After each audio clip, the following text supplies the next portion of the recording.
আমার এই জীবনের বেলাও তুই আর বেশি দিন নাই,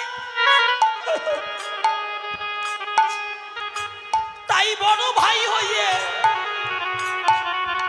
হাত জোর করে শ্রীদামের কাছে বলছে, ও ভাই শ্রীদাম, শ্রীদাম রে,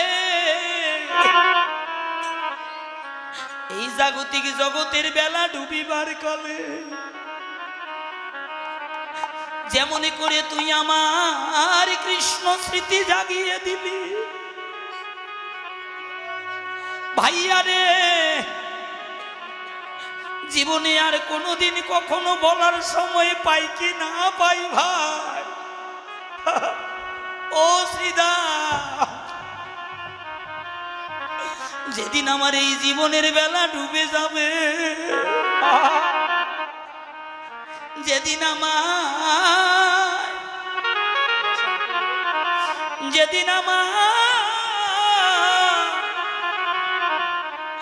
আমায় উত্তর শিওরে তুলসী তলায় শোয়াইয়ে দিবি ভাই, সেদিন যদি ওই কৃষ্ণ নামটাই আমার স্মরণ না থাকে, ও শ্রীদাম, সেদিনের বান্ধব হয়ে আমার কর্ণমূলে আমার পাশে বসে তুই আমায় কৃষ্ণ নামটি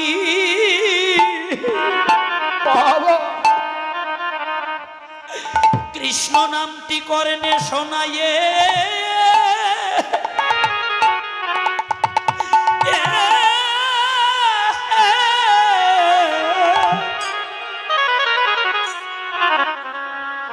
আমায় শোনাইয়ে দেছি ভাই শ্রীদাম রে, ও ভাই শ্রীদাম রে,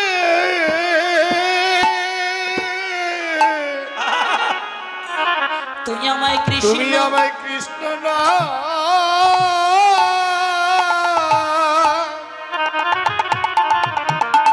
ও সেদিন শুনই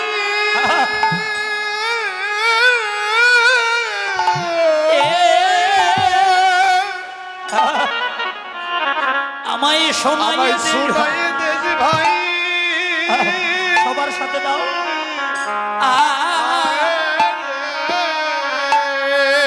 শ্রীদাম রে,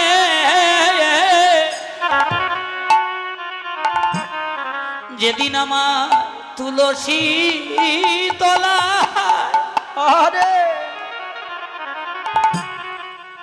আমায় এনে তুলসী তলা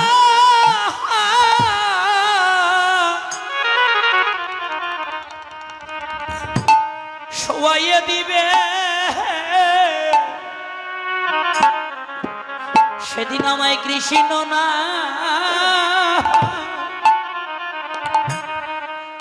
কর্ণে শোনায়ে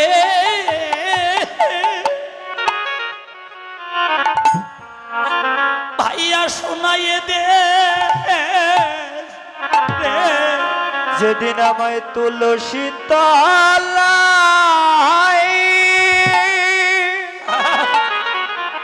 বাইরে তুলসী তলায় সবার জীবনে শ্রীদাম শোয়াইয়ে দিবে,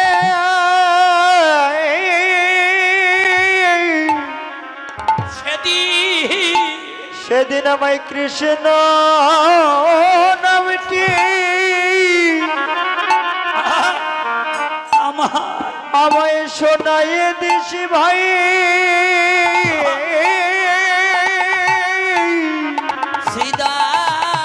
শ্রীদাম রে, ওগো বাবা, পিতা বলো, পুত্র বলো, স্বামী বলো, কন্যা বলো, বন্ধু বলো, বান্ধব বলো, বাবা, এই জগতে কেউ কারো আপন নয়, মাগো মা, এই জগতের একমাত্র আপনকে জানেন বাবা, অন্তিম কালে প্রাণ যাইবার সময় কারো যদি কোনো আপন জন এসে পাশে বসে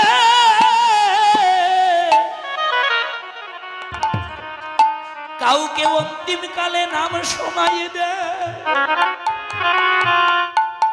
মহাজনে বললেন তার মতো বান্ধবার জগতে আরে জগতে কেহ নাই রে, যে জন অন্তিম কালে না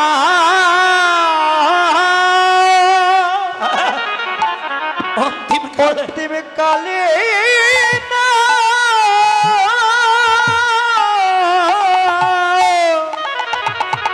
হরিনাম হরিনাম শোনাইয়ে দেয়,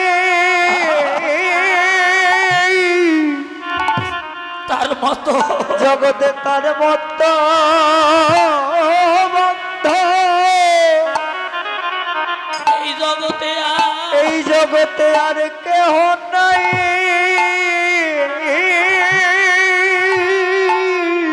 শ্রীদাম রে আমার পরম বান্ধব হয়ে আমায় একটু অন্তিম কালে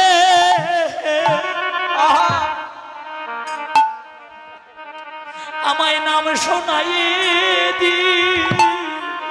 ও ভাই শ্রীদাম রে, আমায় অন্তিম আমার কালে অন্তিম কালে কৃষ্ণ খ্রিস্ট নাম শোনাই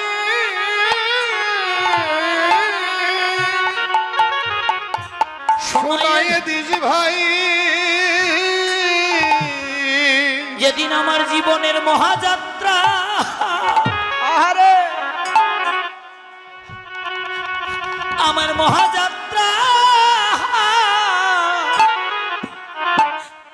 ও ভাই সময় আসবে,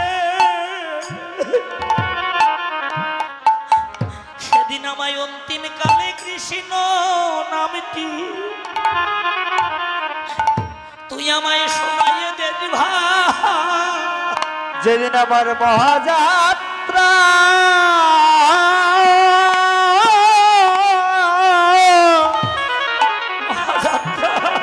মহাযাত্রার সময় আসবে,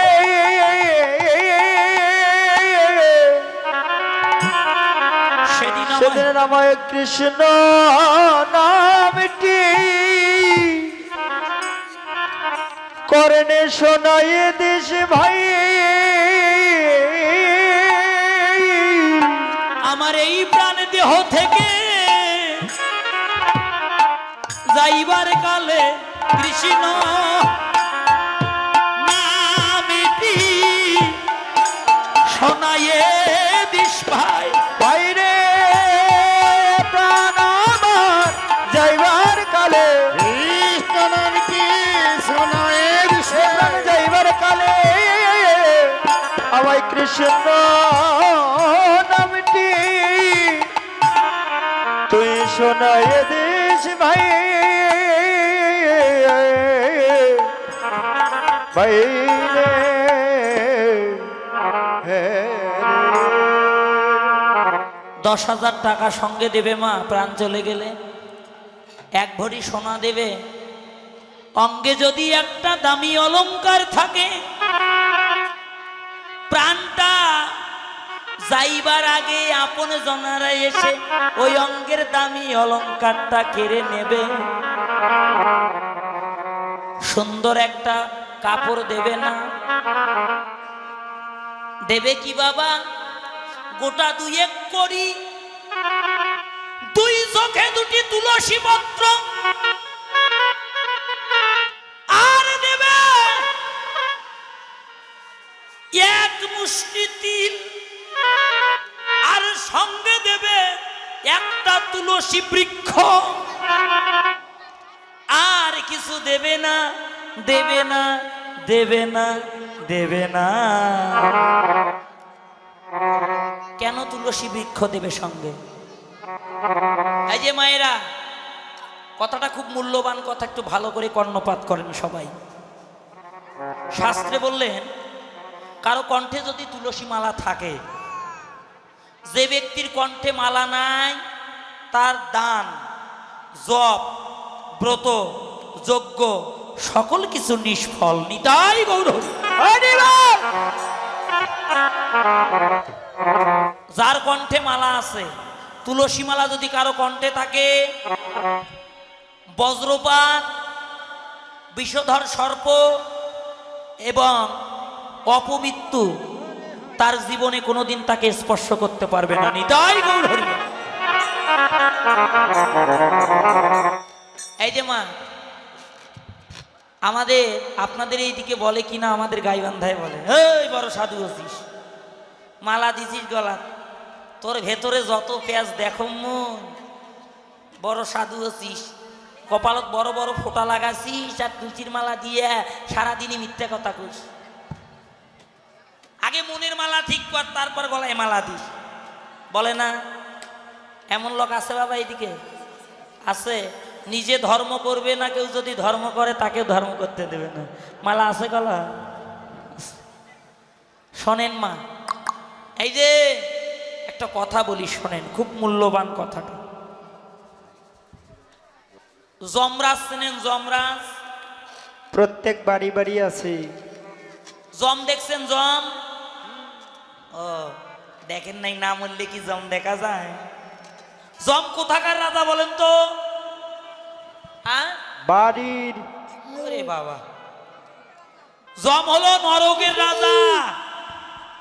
যমরাজ তার দূতগণদের ডেকে বললো, হে দূতগণ শোনো, যার কণ্ঠে দেখবে তুলসী মালা, ললাটে দেখবে উদ্ধপিণ্ড তিলক, সেই ব্যক্তি যদি মহাপাপীও হয়, তার মৃত্যুটা যদি পচা নদ্রমাতেও পড়ে হয়, জেনে রাখবে আমি যমরাজ, আমার অধিকার তার নাই।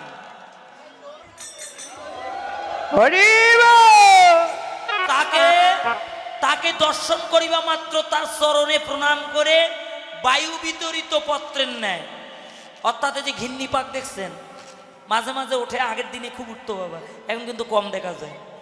বাতাস লাগলে ঘিন্নি পাক ওই শুকনো পাতাগুলো কি করে, উড়াইয়ে নিয়ে চলে যায় এক নিমিষে। বায়ু বিতরিত পত্রের ন্যায় সেই স্থান ত্যাগ করবে। তাহলে তাকে নেবার জন্য কে আসবে? তাকে নেবার জন্য স্বয়ং বিষ্ণুদূত নিজে আসবে। কে মরবেন না? হাত তোলেন দেখি। মরবেন না? অমরত্ব নিয়ে এসেছেন কে কে? হাত তোলেন। কেউ তোলে না বাবা। হ্যাঁ, মরবেন? মরবে? মরতে আমরা কেউ চাই না, তাই না বাবা? কিন্তু মৃত্যু আমাদের অবধারিত। মৃত্যু আমাদের কেসে ধরে আছে, কোন দিন খাইতে দাঁড়াইতে শুইতে চলতে কোথায় কখন কাকে টান দিয়ে নিয়ে যাবে বলতে পারবো? কে কোন দিন মরবে? তবে পুণ্যবান ব্যক্তি যারা, তারা বলতে পারে তাদের মৃত্যু কখন আসবে। মৃত্যু তাদেরকে স্পর্শ করতে পারে না, তারা স্বইচ্ছায় প্রাণ ত্যাগ করে, যারা পুণ্যবান ব্যক্তি। এই যে মায়েরা, ভালো করে শোনেন, অনেকে বলে গলায় মালা দিলে মিথ্যা কথা বলা যায় না। আমি বলছি গলায় মালা দেন, যত ইচ্ছা তত মিথ্যা কথা কন। দেখ, মিথ্যা কথা গলায় মালা দিয়ে যদি মিথ্যা কথা কওয়া যায়, তাহলে মালা তো দেওয়াই যায় নাকি? এই যে শোনেন শোনেন শোনেন মায়েরা, যুগ কয়টা? কয়টা যুগ? সত্য, তেতা, দাপর। এটা কোন যুগ? কলিযুগ। সত্য যুগে কোনো মিথ্যা ছিল না, দাপর যুগে, ত্রেতা যুগে ত্রিপদ সত্য, এক পদ মিথ্যা প্রবেশ করল। দাপরে কৃষ্ণ অবতারে সমান সমান, দুই পদ সত্য দুই পদ মিথ্যা। এটা কোন যুগ? কলিযুগে ত্রিপদ মিথ্যা, এক পদ সত্য। কেউ যদি বলে যেদিন মিথ্যা চাটতে পারবো সেদিন গলায় মালা দেব, আপনার প্রাণ যাবে, তবু মিথ্যা চাটতে পারবেন না, মালা গলায় দেওয়া হবে না। তবে যারা মিথ্যা কথা বলেন, আজকেই প্রমাণ করে দেখেন, দোকান থেকে একটা মালা কিনে কোনো সাধুগুরু বৈষ্ণবকে প্রসাদী করে গলায় দেন, তাও যদি সাধুগুরু বৈষ্ণব যদি না পান, পিতামাতা আছে না, গুরুজন ব্যক্তি, ওই ঠাকুরকে প্রণাম করে, তাদেরকে প্রণাম করে গলায় মালা দেন। দিলে কি হবে জানেন? দিনের মধ্যে যদি আপনি 36 বারও মিথ্যা কথা বলেন, ওই মিথ্যা কথাটা বদনে আসার আগে গলায় যদি মালা থাকে আপনার স্মরণ হবে আমি তো গলায় মালা দিয়েছি, বাবা। মিথ্যাটা বলা যাবে কিনা? মহাজন বলল, যেদিন তুলসীর কৃপা হবে, যেদিন প্রেম ভক্তির উদয় হবে, মিথ্যা সেদিন আপনাকে ছেড়ে দূরে চলে যাবে। হরি বল। অনেক বলে তত্ত্বদর্শী লোক, এই ধরনের লোকগুলো সমাজে ভেজাল পাকায়। দেহতত্ত্ব নিয়ে যারা পাগলা, মহাপ্রভু দেহতত্ত্বকে ক্যান্সেল করে দিয়েছে। আউল বাউল নেড়া নেড়ি সখী ভেকি কি বাবা, অতিবারী চুরিয়াধারী গৌরাঙ্গ নাগরী তোতা কয়ে এই 13 সঙ্গ নাহি করি। ওই ধরনের ব্যক্তি সঙ্গ করলেও আপনার কৃষ্ণ ভক্তি বিলুপ্ত হয়ে যাবে। নিতাই গৌর হরি বল। হরি বল। অনেকে কয় যা আছে বিশ্ব ব্রহ্মাণ্ডে তাই আছে ক্ষুদ্র ভাণ্ডারে, তিলকের দরকার কি, মালার দরকার কি? আচ্ছা বাবা 5 কেজি মিষ্টি দেন তো, আজকে আমি ঠাকুরের ভোগ লাগাবো, পাইকারি দেন। শোনেন, 4টা জিনিস গোপন, রমণ, ভোজন, 3টা গোপন, 3টা রমণ, ভোজন আর ভজন। ভজনে কারো যদি উদ্যোগতি হয় সে গোপন রাখে, সবার কাছে খুলে বলে না, কারণ সমব্যথার ব্যতিক পাইলে তার কাছে খুলে বলে। রসিকে পাইলে ধন যত্ন করে রাখে, আর ইতরে পাইলে ধন বিশ্রে বিশ্রে দেখে। ওই সাধু, মালা দিছিস 6 পেঁয়াজ, তোর মনের মধ্যে যত পেঁয়াজ রে, আগে মনের মালাটা ঠিক কর। কয় তোর না কান আমার অত পেঁয়াজও নাই, আমি মালা গালা তো দেইনি, আমার দরকার নেই মালার। এমন লোক আছে। বাবা বলি শোনেন, মালা দেবেন, মালা সবার প্রয়োজন। মালা দিলে কি হয় ভালো করে শোনেন, কথাটা খুব মূল্যবান। এই যে মায়েরা, হ্যাঁ, মালা দেবেন, ভিতর মালারও যথেষ্ট প্রয়োজন আছে, বাহিরের মালারও প্রয়োজন আছে। আপনারা সেলাই মেশিন দেখছেন? দেখেন নাই? কে কে সেলাই মেশিন দেখছেন হাত তোলেন তো। সবাই দেখছেন? হ্যাঁ, সেলাই মেশিন দেখছেন তো বাবা? সেলাই মেশিনের উপরে একটা সুতার গুন্ডি থাকে, থাকে না? ভিতরেও একটা গুন্ডি থাকে। আচ্ছা, ভিতরেরটা বাদ দিয়ে উপরেরটা দিয়ে যদি সেলাই শুরু করি, সেলাই হবে? হবে বাবা? হবে? হ্যাঁ। এবার ভিতরেরটা লাগালাম, উপরেরটা সরিয়ে দিলাম, হবে মা সেলাই? হবে না। মহাজন বলল, সেলাই মেশিনকে দেখে কলম ধরল। সেলাই মেশিনের যেমন উপরে নিচে সুতা না থাকলে সেলাই আটকে না, হে জীব, যদি তোমার কণ্ঠে তুলসী মালা না থাকে তাহলে তোমার ভিতরে কৃষ্ণ নামের মালা গাদিবে না। আগে কণ্ঠে তুলসী মালা ধারণ করো, যেদিন তুলসীর কৃপা হবে, যেদিন প্রেম ভক্তির উদয় হবে, সেদিন তোমার ভিতরে মালা সমান হবে। যেদিন ভিতর বাহির সমান হবে, সেদিন তোমার ভজনের সেলাই আটকে যাবে। সেদিন ভজনের সেলাই আটকে যাবে। যেদিন তুলসীর কৃপায় ভিতর বাহির, তোমার ভিতর বাহির সমান হবে, ও সেদিন অন্তিম বিন্দ পাবে। তুলসীর কৃপা হবে, তুলসীর কৃপা হবে, সেদিন অন্তিমে গোবিন্দ পাবে। ভগবান বললেন, কেউ যদি আমাকে 52 ভোগ 36 ব্যঞ্জন রন্ধন করে সেবা দিতে চায়, তাতে যদি তুলসী পত্র না থাকে, ভক্তি না থাকে, আমি ভগবান সেই দিকে ফিরেও তাকাই না। আর কোনো দিনহীন কাঙ্গাল যদি একটু খুদ ভিক্ষা করে নিয়ে এসে তুলসী পত্র আর গঙ্গা জল আর ভক্তি দিয়ে নিবেদন করে, আমি ভগবান জাতিকুল বিচার করি না, অমনি তাহার ভোজন করি। আধা ঘন্টা বাড়ি দিছে।